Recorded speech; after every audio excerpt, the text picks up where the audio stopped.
ताज़ा तरीन वीडियोस के लिए चैनल को सब्सक्राइब करके बेल आइकन और ऑल नोटिफिकेशन पर क्लिक करें ताकि आपको मिले हर अपडेट सबसे पहले।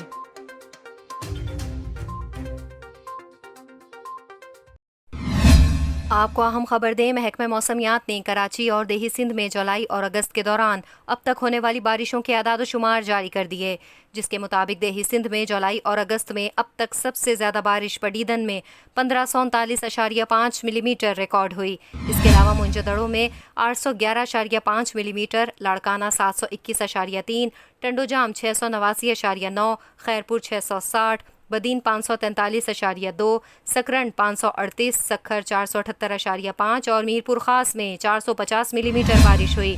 महकमा मौसमियात के मुताबिक हैदराबाद में 407 मिलीमीटर बारिश रिकॉर्ड की गई, जबकि कराची में सबसे ज्यादा बारिश गुलशन हदीद में 862 मिलीमीटर रिकॉर्ड हुई।